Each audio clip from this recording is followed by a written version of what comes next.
Kwa nini? Kwa sababu wale wanasubiria siku ya mwisho. Mungu wetu asifiwe. Mungu wetu asifiwe. Sasa kwenye anga hii, saa zingine kwa wale walokole mnaoombaga, kuna wakati fulani unaweza ukapiga magoti. Umedhamiria kabisa kuingia kwenye maombi. Ukipiga magoti, unaingia kwenye maombi, unakuta maombi unakuwa mkame. Yaani mkame kweli kweli, hata Mungu Baba inapotea kichwani. Yesu asifiwe. Kama ukijua hapa pamebanwa, wameziba ili wewe usipenye, usimfikie Mungu wako kule juu. Haleluya. Sasa ni wakati wako wa kutumia akili. Usikate tamaa kwamba naahirisha maombi kwa sababu leo naona upenyo haupo. Chukua tenza rohoni, imba tenza rohoni, imba nyimbo za kuabudu. Utafika mahali anga itafunguka. Bwana Yesu asifiwe. Anga likifunguka, utakuta unalia yule ambaye alikuwa anatoa maneno ya kuomba, unaomba mpaka makamasi yako hapa, machozi yako hapa. Nini? Kwa sababu mbingu zimefunguka, umeridhiwa na Bwana. Haleluya. Bwana Yesu asifiwe. Saa zingine Mungu anaweza akakupa kunena kwa lugha. Kama Mungu amekuruhusu kunena kwa lugha, usikatishe, endelea kunena kwa lugha hata kama hujui unachokiongea. Yaani yule anayenena kwa lugha ni Roho Mtakatifu ndani yako, anakuombea kwa kugua kusikoweza kutamkika, tena nakuombea kwa usahihi kuliko maombi yako ya Kiswahili. Bwana Yesu asifiwe. Sasa mwingine ananena anataka arudi kwa sababu nilikuwa nahitaji hela. Mungu, ulikuwa unanena na Mungu hela.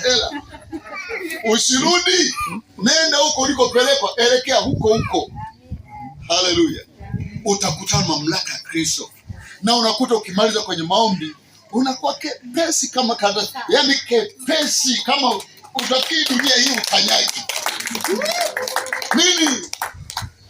Mzigo wa Yesu. Yesu amekutua mzigo mzito, amekubebesha amani yake ndani ya moyo wako.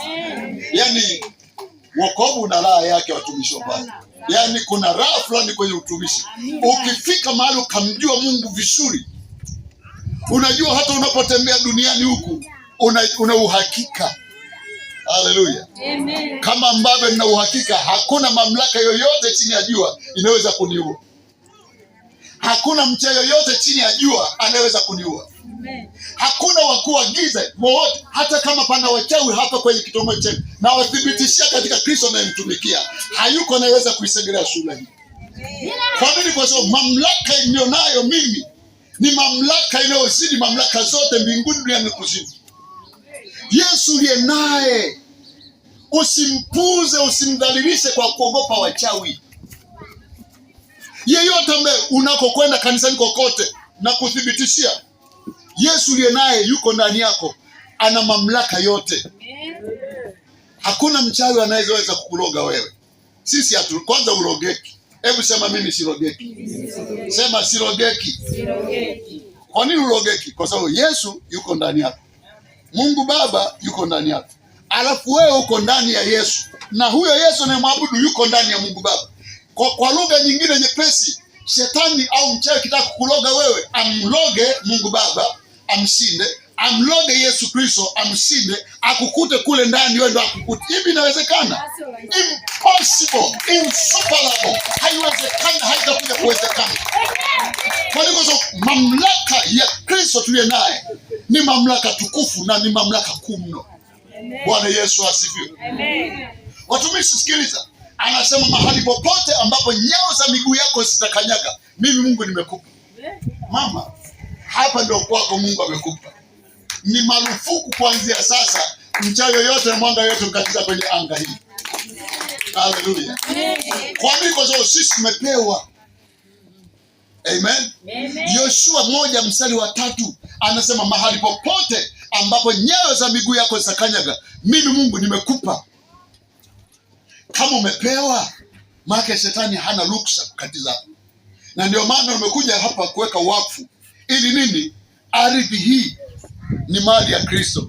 Hewa tunayovuta sasa, yaani hewa yote kutoka huko nje, maadamu ingie humu ndani, ni mali ya Kristo. Yesu asifiwe. Yaani kama hivi ambavyo sisi, wewe upo hapa ndani, wewe ni mali ya Kristo. Yesu asifiwe. Sisi tu mali ya Kristo. Tunalala kama watoto wachanga. Yaani watumishi katika vitu ambavyo siogopagi mchao. Usiku jana nilikuwa Mlandizi, nikasikia paka wawili wanalia kama watoto. Mali kusikia wale kama watoto, yaani kama binadamu lakini paka tena wanapokezana, yaani kama watoto.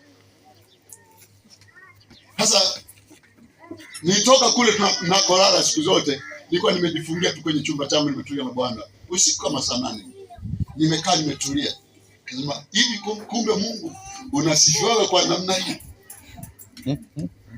Kwa Mungu kweli unasifiwa, kwa sababu wengine wamelala, viumbe vyako vinakusifu na kukutukuza wewe. Kama si viumbe vyako vinakutukuza, nataka sekunde hii nisisikie hiyo sauti. Niwasema sekunde hii na sauti katika sekunde ile ile, make wale hawakuwa Mungu. Bwana Yesu asifiwe. Amen. Sio ukisikia bunde na unguruma kwenye mti hapa unaanza kutetemeka. Sikiliza. Mwambie, Mungu kumbe una viumbe vingi. Hawa ni watumishi wa Mungu, wanakusifu. Wanakubariki. Kama wanakubariki, waendelee kukusifu na kutukuza, upokee utukufu na heshima. Ila kama sio wa kwako, na waamuru nikinyosha kidole hiki kwao, hiki kidole ni radi. Yaani ninavyonyosha kidole hii ni moto. Hakuna wezaye kustahimili. Bwana Yesu asifiwe. Kidole changu ni moto ulao. Haleluya. Bwana Yesu asifiwe. Hatuna muda mwingi. Niliwahi kudiriki Sumbawanga. Nilikuwa na mkutano wa nje. Nikawaambia hivi, wachawi wote Sumbawanga na waganga kienyeji wote Sumbawanga, nafikiri mnaifahamu Sumbawanga, mkusanyike.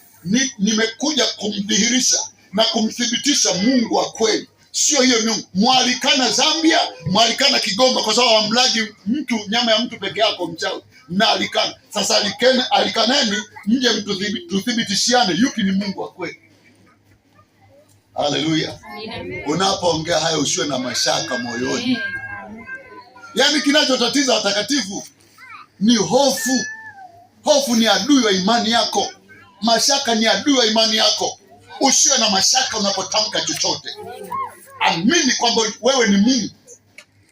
Zaburi inasema sisi ni wana wa Mungu aliye juu. Kama sisi ni wana wa Mungu, maana sisi ni miungu. Yesu asifiwe. Hivi yule mtoto wa Mama Samia Abduli, hivi unafikiri anamuita Mama Samia rais? Anamuita rais? Anamuita nani? Kamuita naye mama. Yesu asifiwe. Sasa sisi ni watoto wa Mungu. Kama wewe ni mtoto wa Mungu, manake wewe ni Mungu. Kama wewe ni Mungu, miungu yoyote iliyoko hapa iko chini ya miguu yangu kwa jina la Yesu. Amen. Watawala na wamiliki wote, na wathibitishia saa hii ulimwengu wa roho umevurugika. Yaani ulimwengu wa roho umechanganyikana. Bwana Yesu asifiwe. Niwaambie kitu. Wanazoni hii, niwaambie kitu. Amen. Kuna jambo litakwenda kutokea na masikio yenu yatawasha. Amen. Yaani kila mmoja atajua kile mtumishi alisema kilikuwa ndivyo kilivyo. Sasa akakaidi mtu kauli hii. Hapa tunaweka wakfu kwa ajili ya Bwana. Hata kama alikuwa anakuja kutembelea, sasa hapa atatembelewa tena miungu mingine. Tunamkwenda kumruhusu Mungu wa kweli. Bwana Yesu asifiwe. Huyu ndiye atawale kuanzia ardhini mpaka mbinguni. Kwa sababu huyu mama angeamua kujenga kagorofa kake, hivi angeenda kujenga mpaka kule mbinguni, kuna mmoja atamzuia? Si ni eneo lake. Maanake yaani hii mpaka Mungu aliko juu ni mali yetu. Sasa ni marufuku wachawi kukatisha kwenye anga letu. Haleluya. Amen. Bwana Yesu asifiwe. Amen. Tusimame. Tunataka tumdhihirishe leo kwamba Mungu mwenye mamlaka ni mmoja, wala si miungu yote. Haleluya. Amen. Sasa napozungumza hivi, kabla ya kwenda kuiruhusu mamlaka itembee, kama kuna mtu yoyote ambaye anatamani aungane na sisi katika kumwamini Kristo na kumtumikia Kristo. Yaani kama hujaokoka unatamani uokoke, ni kuombee kabla kwenda na ratiba zingine. Kama upo, inua mkono wako pale ulipo. Yeyote ambaye anataka kumpokea Yesu Kristo kama Bwana Mwokozi wa maisha yake, kama upo, inua mkono wako tukufanyie maombi. Kwa hiyo Yesu anayekwenda kutembea mahali hapa ni Yesu ambaye anakwenda kusababisha maajabu. Sasa katika hayo maajabu anayokwenda kusababisha, maajabu ni ya wana. Na kama Yesu anakwenda kuruhusu uponyaji, uponyaji ni wa watoto wa Mungu. Anasema chakula cha watoto usiwape nini? Uponyaji ni halali ya watoto wa Mungu, sio kila mmoja. Ndio maana wana wa Skewa wakajaribu kukemea na kuombea kwamba kwa jina la Yesu anayehubiriwa na kina Paulo, yale mapepo yalisemaje? Akasema Paulo tunamjua na Paulo tunamfahamu na Yesu tunamjua, ninyi ni akina nani? Mungu wetu asifiwe. Aliposema ninyi ni akina nani, yale mapepo yakawalalua wale maadui. Amen. Amen. Sogea tu hapa mbele mama.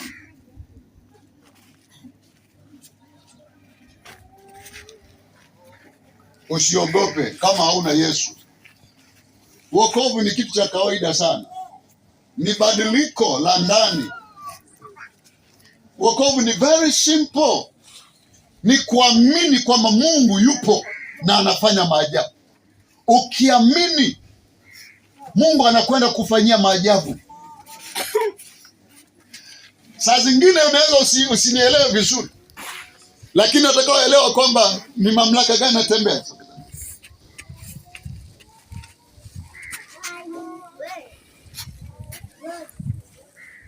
Bwana Yesu asifiwe.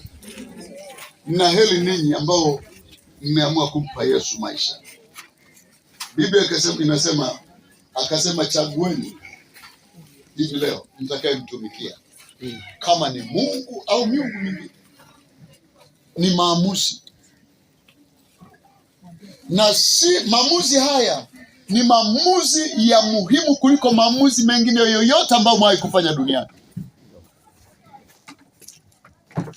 Yaani haya maamuzi ni ya msingi kuliko maamuzi yoyote ambayo mwahi kufanya duniani. Kumrudia Mungu aliyekuumba, anakupa usingizi. Mimi simawahi kupanda magari. Hamjawahi kusikia kuna ajali zinatokea? Unajiuliza kwa nini wewe ukufa? Kwa nini wenzako wanakufa wewe ufi? Kwa nini wenzako wanaugua wewe huugui? Mpokeeni mtoto huyo. Inua mikono yenu juu. Nifuatishe maombi haya. Sema, Bwana mkubwa Yesu Kristo, ulikufa kwa ajili yetu. Nakushukuru Baba wa mbinguni, asante kwa kumtoa Yesu Kristo afe kwa ajili yangu.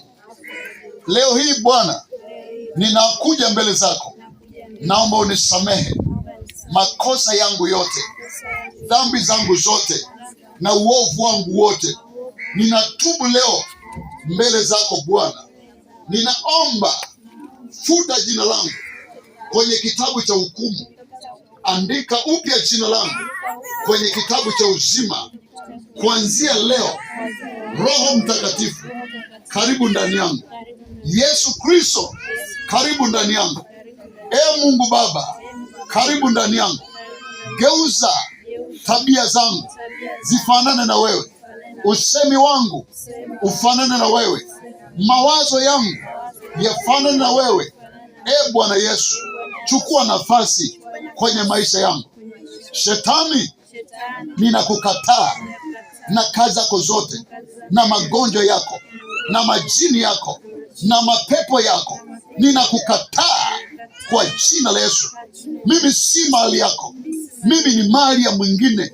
Nimenunuliwa, nimesamehewa, nimelipiwa. Madai yote yuko na ndai. Huu ni dai tena. Yesu amenilipia kwa damu yake ya thamani. Katika jina la Yesu, Roho Mtakatifu tamalaki kwenye akili yangu, tamalaki kwenye maisha yangu, katika jina la Yesu. Baba Mungu wa mbinguni, mtakatifu wa